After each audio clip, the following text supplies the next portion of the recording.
já estão aqui, doutora Luana Casari e doutora Silvana Chedid, por favor. Bem-vindas. Olha os looks, hein? Amei. Mas não é palmeirense, né? Porque eu sou corintiana. É palmeirense.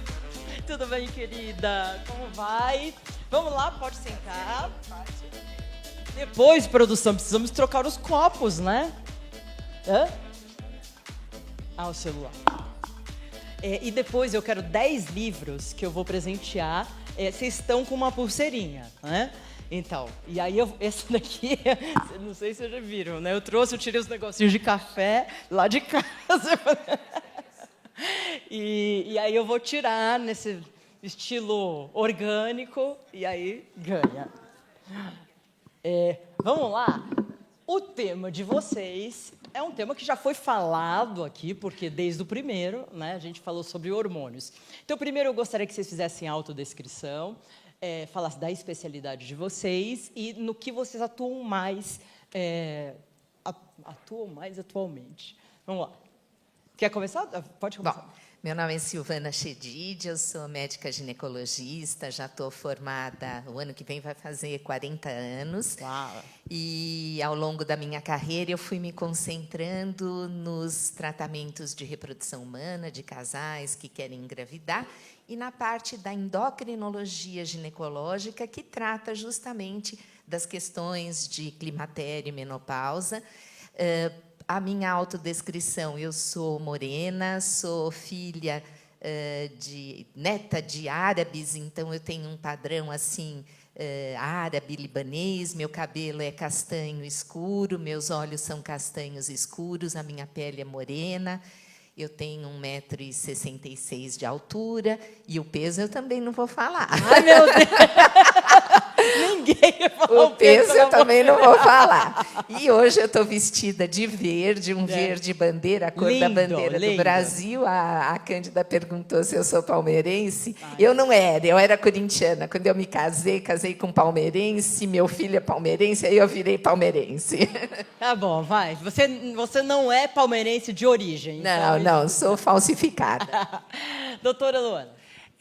Meu nome é Luana, eu sou uma mulher de 43 anos, eu sou médica endocrinologista, fiz minha residência aqui pela USP, e o meu foco sempre foi, logo no início do meu trabalho, com diabetes e obesidade.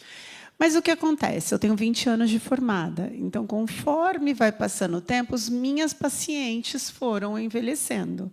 E, conforme elas foram envelhecendo, o climatério se tornou um tópico, uma pauta muito importante. E aí eu comecei a trazer isso do que eu tinha visto na residência para a minha prática clínica e comecei a estudar mais sobre o tema.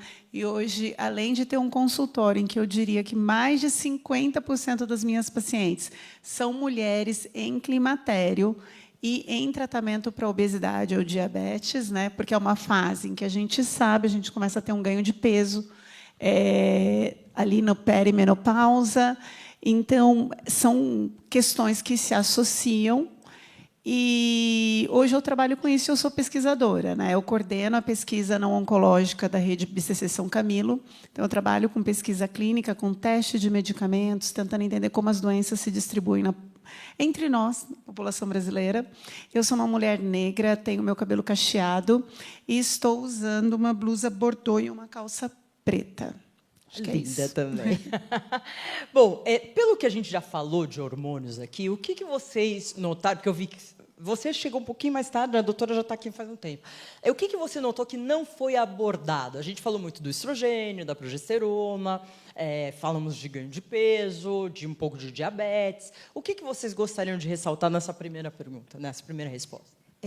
Eu acho que a mensagem importante que a gente tem que sair daqui é que nós, mulheres, a gente não precisa sofrer quando entra na fase de climatério e menopausa. Tem muitas opções de tratamento e a minoria das mulheres não pode fazer reposição hormonal. Então, esse é o primeiro ponto. Eu vejo, junto a muitas pacientes, um certo preconceito em relação à terapia de reposição hormonal. Então, por exemplo, a mulher tem a mãe ou a avó, a tia que tiveram câncer de mama, então ela já coloca no subconsciente dela que ela não pode fazer reposição hormonal porque ela tem um risco aumentado de câncer de mama na família. E eu acho que a primeira mensagem que a gente tem que deixar é que as verdadeiras contraindicações para a reposição hormonal são muito poucas. Por exemplo, o fato da mulher ter uma mãe ou uma avó que teve câncer de mama não é uma contraindicação para ela fazer.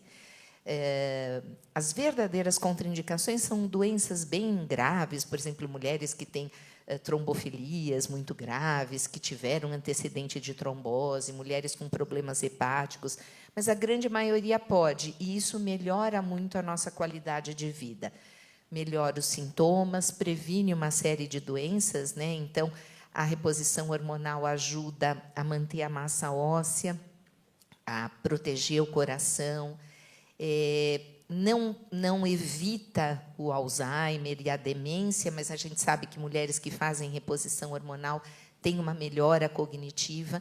Então, tem uma série de benefícios. Eu, por exemplo, eu estou com 62 anos agora, eu entrei em menopausa aos 52, eu comecei a minha reposição hormonal aos 50 e faço até hoje. E me sinto muito bem, assim, eu acho que é uma coisa que realmente faz diferença no meu dia a dia. Então, eu acho que a gente tem que perder um pouco esse preconceito.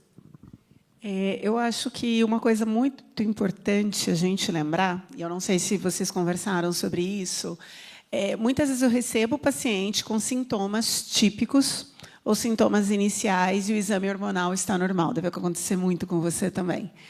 E aí a paciente Recebo sempre essa pergunta na internet. Paciente ouviu de alguém que, mas não é perimenopausa, não é essa fase, porque o teu exame está normal. Então, a gente precisa entender que os principais exames que nós utilizamos, FSH, LH, estradiol e progesterona, demora muito para isso se alterar. Então, quando a gente está falando de hormônios na menopausa, a gente tem a alteração da inibina B, a gente tem a alteração do antimileriano, que acontecem antes, não são exames que nós solicitamos na nossa prática clínica, não são cobertos, eles existem, mas não são cobertos, e nós não precisamos deles para diagnóstico. A gente sempre vai considerar, essa mulher tem mais de 35 anos, os sintomas são típicos, então, ela está em climatério. Muitas vezes, os sintomas, eu sempre conto a minha experiência. Eu entrei em climatério, assim, a minha avó teve menopausa aos 39 anos. Precoce. Super. A minha mãe, 39, a minha avó. E a minha mãe já não, 50 anos, dentro da média da população brasileira. Mas eu puxei para o lado da minha avó.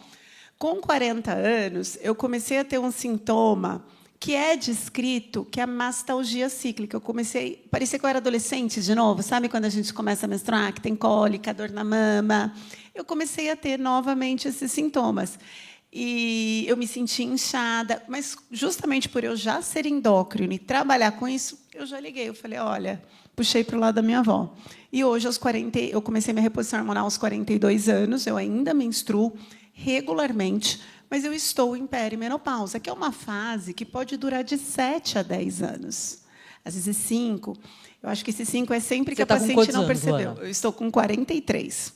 Nossa, nova. Sim, então... Isso é importante, porque assim, as mulheres precisam saber que existe a menopausa precoce. A maioria das mulheres entra em menopausa por volta de 48, 50, 52 anos, mas existem aquelas que entram antes dos 45 anos, e a gente chama isso de menopausa precoce. Qual que é, né, a abordagem de uma mulher que tem menopausa precoce? É a mesma de uma mulher que entra em menopausa aos 48, 50 anos. A reposição hormonal é ainda mais importante, porque se essa mulher não fizer reposição começando aos 40, ela certamente vai ter uma perda de massa óssea, vai ter sintomas importantes. E tem a questão reprodutiva. Algumas mulheres aos 40 anos podem ser surpreendidas pela questão da menopausa e não tiveram tempo de ter os seus filhos, né? Então, esse é um desafio que a gente tem. A gente não vai falar sobre as questões reprodutivas, mas é muito importante a mulher ir fazendo o seu check-up, principalmente se atentar ao que a doutora falou dos antecedentes familiares. Quando a gente tem um caso na família de menopausa precoce, a mulher tem um risco maior, né, de ter a menopausa antes da hora também.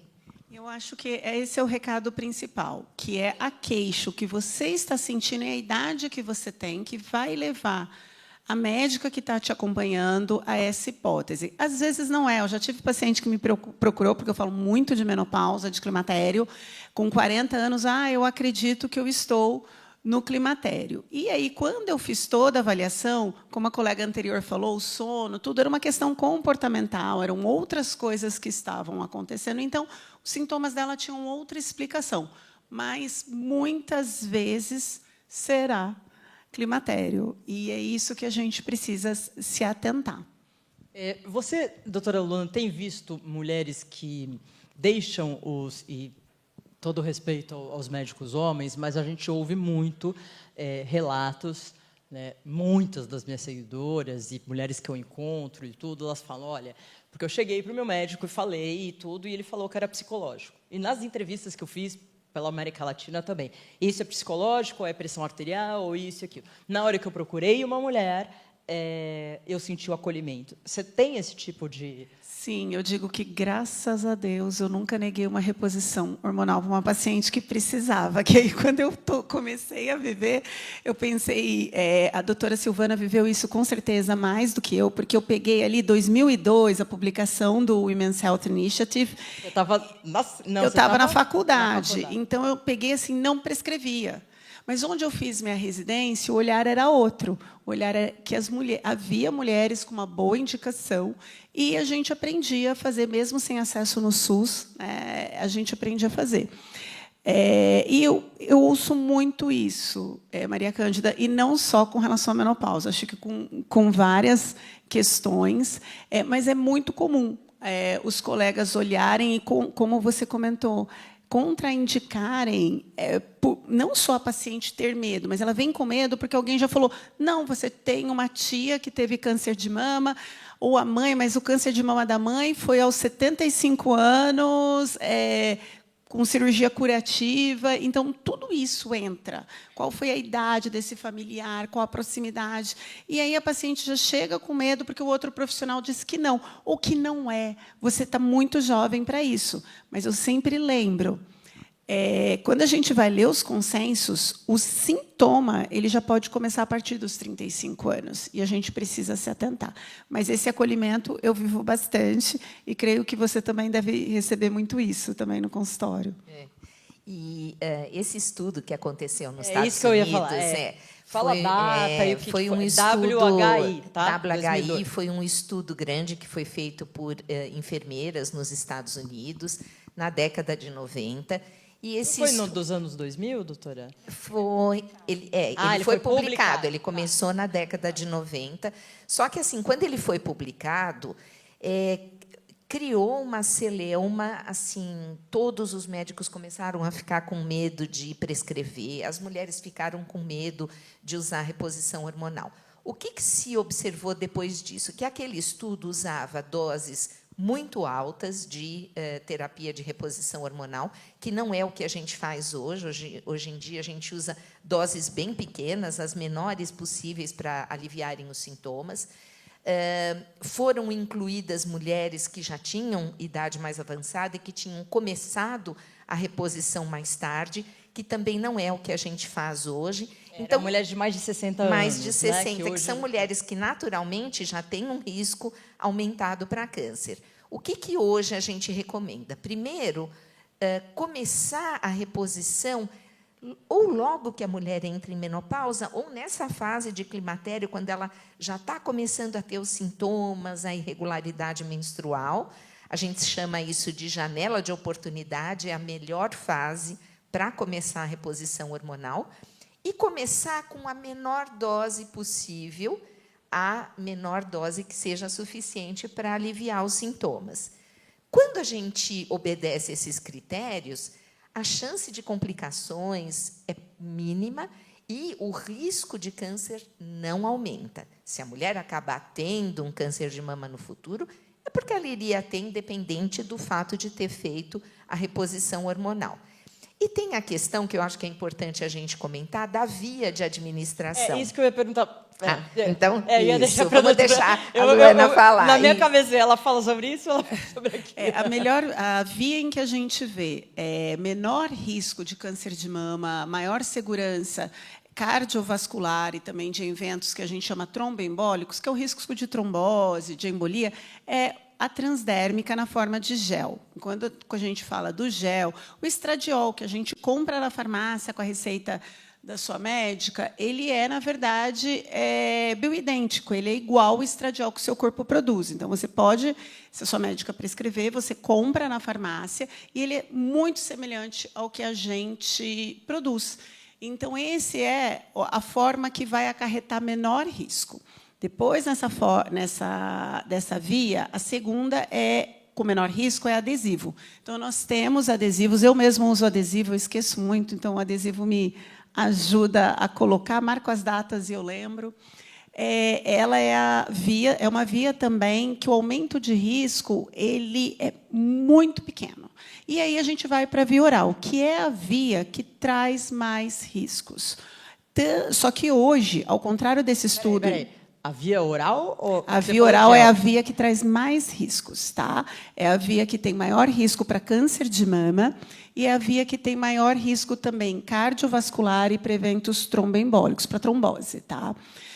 Só que esse estudo que a gente comentou aqui, eles usavam o que a gente chama de estrogênio equino conjugado. Era estrogênio retirado de animais, de éguas. Então, hoje, quando a gente também, via oral, a gente usa um estradiol muito semelhante ao que a gente produz. Ele não é igual, mas ele é muito mais semelhante, ele é sintético. Então, isso também reduz o risco. Então, mas a melhor via são os transdérmicos, que a gente, geralmente, eles são em gel. Tá? Em gel. Então, é isso. A aplicação através da pele, como é que ela funciona? O hormônio cai na circulação sanguínea, não precisa passar pelo fígado. Quando a gente toma um remédio por via oral, esse remédio é metabolizado no fígado. Então, normalmente, a gente tem que usar doses maiores do que os que caem direto na corrente sanguínea. Então, o gel, o adesivo, vai ter a aula dos implantes também hoje. Vai, depois, né? doutor Walter. São as formas de administração que caem direto na circulação e são as que a gente prefere. Eu, no meu consultório, 95% das minhas pacientes, eu prescrevo a via transdérmica. Tem algumas pacientes que não gostam de passar na pele, porque esquecem, porque não têm o hábito de passar, às vezes tem alergia ao adesivo, que fica com a colinha. Então, tem uma pequena porcentagem que a gente dá por via oral, mas, se eu pudesse, eu daria para 100% das pacientes a via transdérmica. Vou abrir para perguntas, porque eu acho que vocês devem ter perguntas, né? Ela já tinha uma pergunta desse. Ó, Verônica, a senhora de óculos. E aí, quem mais? Porque nas perguntas a gente vai rodando, né? Tá. Bom dia. Meu nome é Kátia Olivieri, eu sou psicóloga, e o meu foco de trabalho e estudo é a mulher na menopausa, a saúde mental dessa mulher. E eu recebi, agora, há pouco tempo, no consultório, uma dúvida que me fez pesquisar sobre isso. Muitas mulheres, por conta do ganho de peso, estão começando a usar as canetas, né? E essa mulher reclamou, o médico prescreveu para ela, que achava que não estava fazendo o mesmo efeito a reposição hormonal depois que ela começou com a caneta. Então, queria que vocês falassem um pouquinho sobre isso. Acho a sua pergunta muito importante, porque tem muita dúvida. Então, a internet está cheia dessa dúvida. Primeira coisa, as canetas funcionam em mulheres menopausa. Tá? Inclusive, eu fui pesquisadora de várias delas e estou envolvida com os estudos delas. O que acontece? A maior parte das pessoas em que o remédio foi estudado são mulheres na menopausa. Então, aqueles resultados que a gente vê, a idade média, mais 60% das pessoas no estudo, em geral, são mulheres e que têm uma média de 54, 56 anos.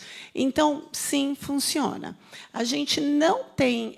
quando a gente fala de reposição hormonal, a gente não tem estudos que mostrem redução da eficácia. Muito pelo contrário, a gente sabe que perder peso com o tratamento medicamentoso ou não leva a alívio dos sintomas de menopausa. Então, muitas vezes, a gente tem aquela paciente que não pode fazer reposição hormonal ou que tem uma contraindicação, outra, ou que não quer, e a paciente perde peso e parte dos sintomas desaparecem ou reduzem muito. Agora, o que acontece? Vai depender também, a gente precisa lembrar, que quando a gente fala de anticoncepcional, a gente tem estudo mostrando que com a tirzepatida, o Mounjaro, eu tenho alteração na absorção. Tá? Então, se a sua paciente está em uso oral, talvez ela está em oral. Então, talvez o paralelo seja... Foi reposição hormonal. Ah, tá. Não anticoncepção, né? Não, calma, eu vou chegar lá.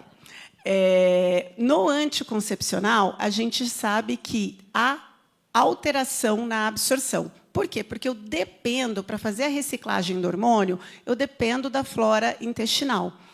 E a gente tem uma mudança importante, acredita que seja isso, ou porque ele mexe na maneira como o intestino, o estômago, a motilidade. Quando eu falo de reposição hormonal oral, eu não tenho estudos, mas a gente pode traçar um paralelo que talvez tenha relação com isso. Se a sua paciente está em uso de reposição hormonal oral e está em uso de tirzepatida, talvez ela esteja com uma menor absorção, porque a gente já sabe que isso acontece com o anticoncepcional. Tá? Para as outras medicações, não se mostrou essa alteração.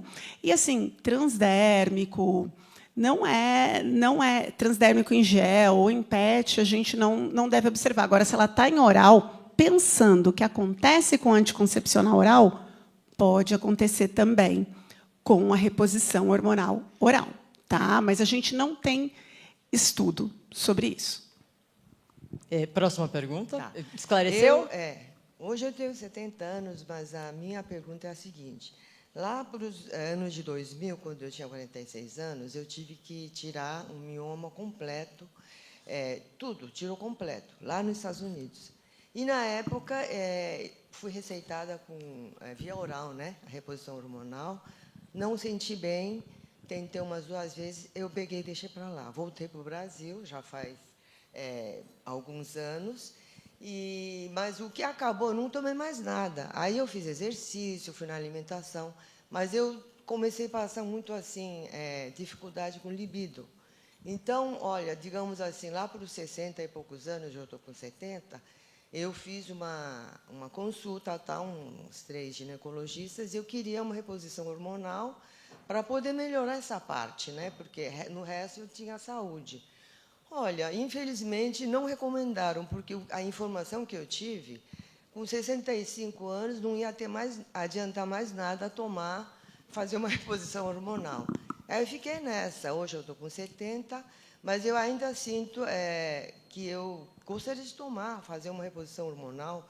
Existe alguma receita para essa idade, 70 anos, algo assim, que melhore a secura e a libido, por exemplo, né? Tá? Olha, a reposição hormonal, é claro que ela tem que ser individualizada, né? E cada caso tem que ser visto no consultório, com seus exames, com o seu médico. Mas a testosterona, uma das indicações do uso da testosterona na mulher é justamente o desejo hipoativo. Eu acho que hoje à tarde, né, Cândida, vai ter uma abordagem sobre essa painel questão. menopausa e libido. Você tem... Então, assim... Com vibradores também, clitóris, tudo, para a gente entender nosso corpo. Então, assim, a indicação... A minha mãe... Tudo bem, mãe? A indicação clássica de uso de testosterona na mulher é justamente no desejo hipoativo, na mulher que tem uma baixa libido. Então, assim, claro, eu não vou aqui te recomendar que você use, mas eu acho que tem espaço para isso. A gente prescreve a testosterona no consultório para mulheres que têm essas queixas como as suas. Para a questão da secura vaginal, a gente tem opção de hidratantes vaginais à base de ácido hialurônico, que não tem nada de hormônio. Tem a opção dos cremes e dos óvulos com estrogênio, que melhoram a lubrificação, e tem a opção dos aparelhos de laser ou de radiofrequência, que também melhoram bastante a atrofia vaginal. Esses aparelhos a gente pode usar também para mulheres que têm incontinência urinária ou que têm urgência miccional, né, que tem que correr para ir no banheiro fazer xixi. Então, tem opções, sim, para você. Eu acho só importante colocar que o colega que conversou com você, ele está certo no sentido de que reposição hormonal sistêmica, que é o uso de gel na pele, adesivos, comprimidos, ela não é indicada mais para você. Porque, como ela comentou quando ela fez a introdução dela, a gente tem a janela de oportunidade, a janela de ouro. E a gente sabe que, quando se passou mais de 10 anos da última menstruação, ou acima de 60 anos, a gente tem aumento do risco cardiovascular. Então, uma das coisas nesse estudo, que foi o Women's Health Initiative, qual que foi o problema? Eles pegaram pacientes com mais de 60 anos que estavam há muito tempo sem receber nenhuma reposição hormonal e deram estrogênio. E, no que eles fizeram isso, placas de gordura, né, a placa aterosclerótica que estavam formadas, elas instabilizaram e essas pacientes tiveram aumento do risco de tiveram mais AVC, não foi aumento do risco, elas tiveram mais AVC. Então, a gente sabe que, para a gente, quando passa esse período, aumenta o risco. Tá? Mas, muito bem colocado, nunca não tem nada para fazer. Tem muita coisa que dá para fazer e para te ajudar. E aí, pensar em reposições hormonais locais da região, associar laser e radiofrequência, pode te ajudar a melhorar esses sintomas. Porque eu sempre digo, quem vai ter libido se dói? Ninguém. Não tem. Então, há o que ser feito. A única coisa, a gente precisa tomar cuidado, porque eu tenho recebido no meu consultório pacientes que estão ali com 68, 70 anos e que passaram em algum lugar, receberam uma prescrição de hormônio e estão vindo para uma segunda opinião. Então, o nosso medo, nesse caso, não é câncer de mama. Tá? A nossa preocupação é risco cardiovascular, porque a gente não no momento, o que a gente sabe é que não é seguro, sempre no momento. Porque é dinâmico o conhecimento. E a gente ficou aí 15 anos sem ninguém falar nada de reposição muito hormonal. mais, ninguém falava nada. Né? Eu não sei a data de que descobriram o estrogênio, vocês sabem? O estrogênio foi sintetizado há bastante tempo, bastante desde tempo, a década de 50. Então, mas, doutora, não faz 100 anos. Não faz 100 anos, são 80 anos que sintetizaram o estrogênio, nosso hormônio principal, gente. Então, assim, você vê o gap, o nível a falta de informação que a gente tem. E por isso que a gente está aqui hoje, como a gente é rápida, mulher é rápida, a gente vai aprender tudo rápido. 5 anos a gente já aprendeu tudo. Né? Então, assim, você vê, vocês estão falando, né? A mulher não sabe, tenho 60, faço. Eu vi já ontem, nem vou falar quem foi, mas uma menina de 24 anos falou para mim, porque me indicaram, eu estou passando gel de testosterona. Eu falei, você tem reposição de testosterona? Eu falei, você tem 24 anos. Testosterona não é indicada ainda pela Sociedade Brasileira de Endocrinologia, salvo casos de baixíssima libido. Agora, tem muito médico, infelizmente, essas que estão na internet, que querem vender hormônio para vocês sem parar, e estão dando para a gente, de 24 anos, essa pessoa pode ter um câncer daqui 10. Então, assim, eu falei, você não pode tomar isso. Aliás, nem tomar, não pode passar isso. 24 anos, reposição de testosterona. É o fim da picada. Né? Vocês, médicos, devem ficar... Né? Eu queria fazer um comentário, Cândida, antes da gente terminar, que é a questão da massa muscular e da massa óssea. Um dos grandes problemas que a gente encontra conforme vai envelhecendo, tanto homens como mulheres, é que a gente vai perdendo massa muscular e vai perdendo osso.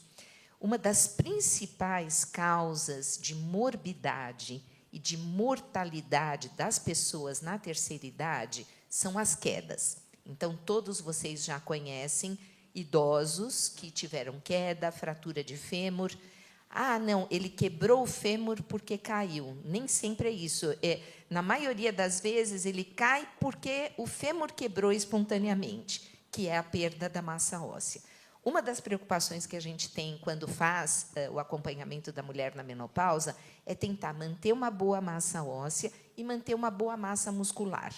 A sarcopenia, que é a perda de músculo, faz com que a gente se sinta bem mais cansada.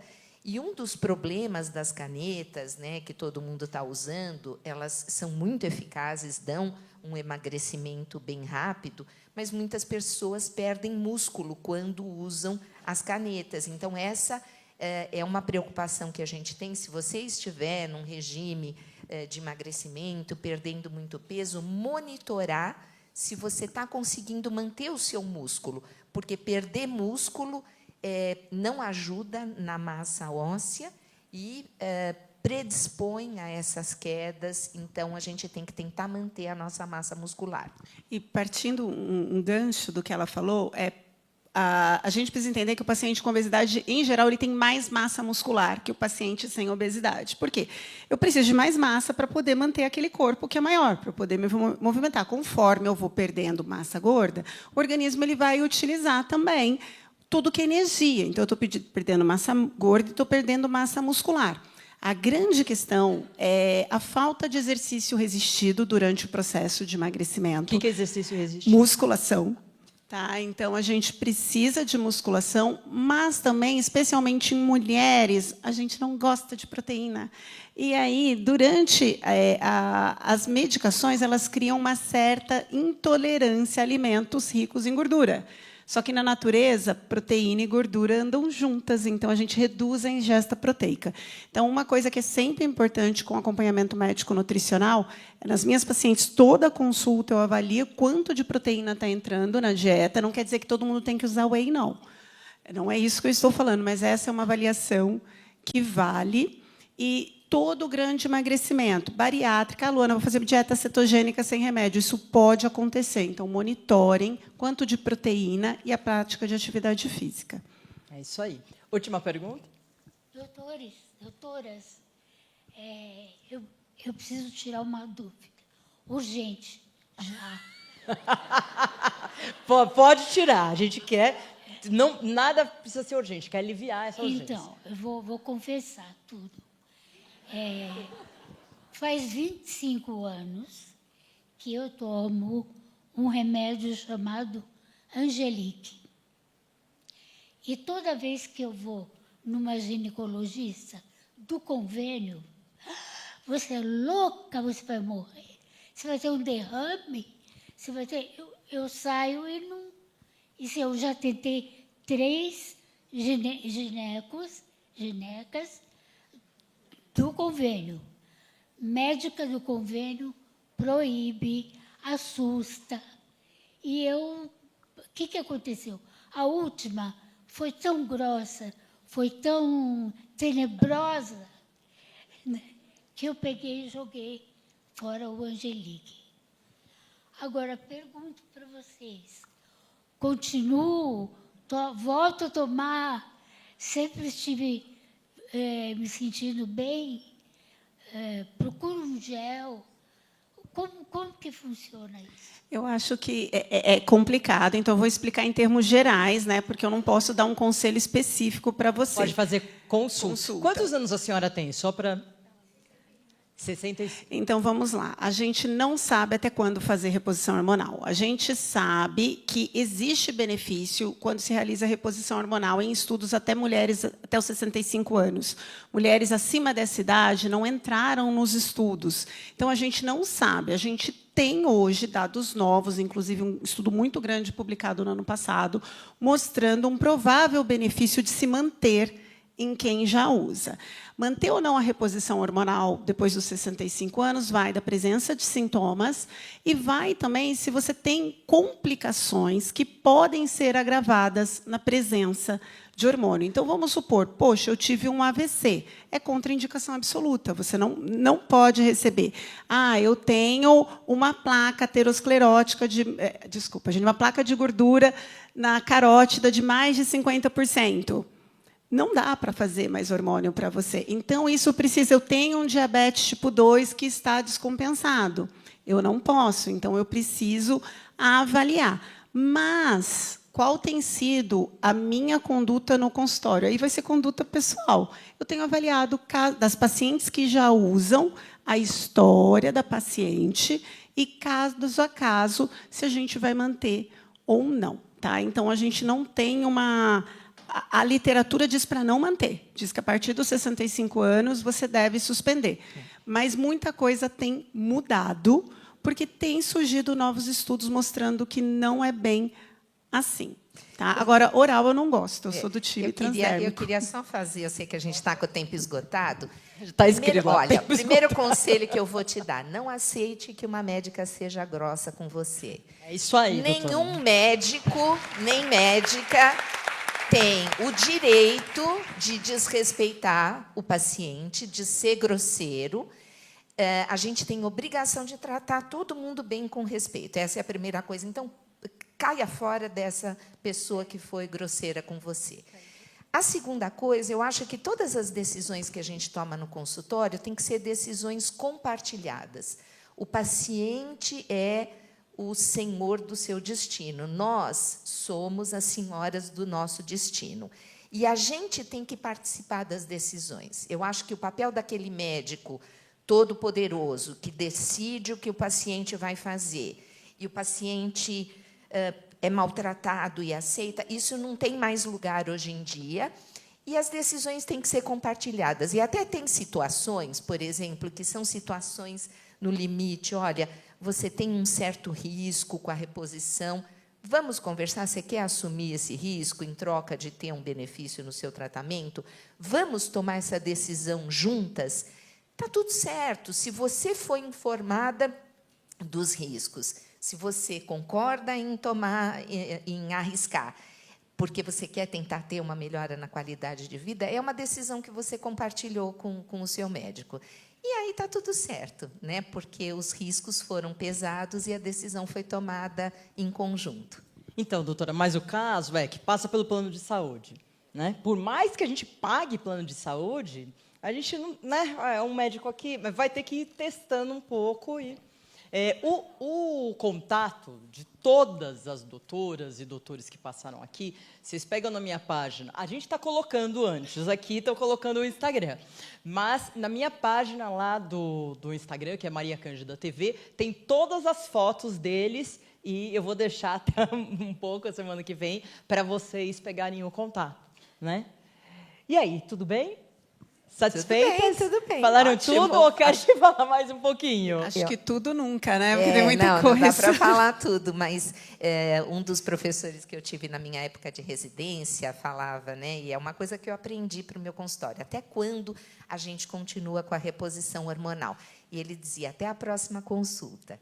Então, isso é uma coisa que eu aprendi, que eu falo para as minhas pacientes, né? Eu tenho tantos anos, até quando eu vou fazer a reposição? Até a próxima consulta. A gente se vê daqui 6 meses ou daqui 1 ano. Aí vamos ver como é que você está, se você está bem, se não está, se a gente tem que mudar, e vai decidindo ao longo do tempo. Depois eu vou falar porque eu uso o implante, né? E é o que a gente vai falar no próximo talk. E eu sempre controlar. Primeiro que quando eu comecei minha reposição hormonal, eu me senti muito bem. Aí, eu não acredito, eu sou jornalista, né? Então, eu não acredito em ninguém, em nada, até que eu estude e prove o contrário. Eu falei, doutora, será que é isso mesmo e tal? Aí eu falei assim, eu não vou usar por um tempo. E eu vou ver o que acontece comigo.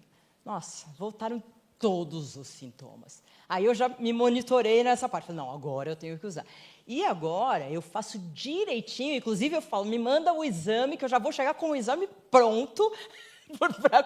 Porque, assim, se eu fico sem reposição, realmente eu fico numa irritação absurda. E eu não sou uma pessoa irritada, eu sou agitada. Mas irritada, assim, não sou. Mas é uma irritação que eu quero brigar com as pessoas, sabe? Aqui é o branco. Eu falo, não, esse daqui, a pessoa fala, está dobrado. Eu falo, mas não está tão dobrado assim. E aí eu entro não sei se vocês já passaram por isso, uma discussão se está dobrado ou não, que me consome muita energia. Então, para você ver como a reposição hormonal é importante. Quero agradecer a doutora Luana Casari, a doutora Silvana Chedid. Ano que vem teremos 2 dias de Menopausa Summit, para a gente falar mais ainda. Fazer a foto.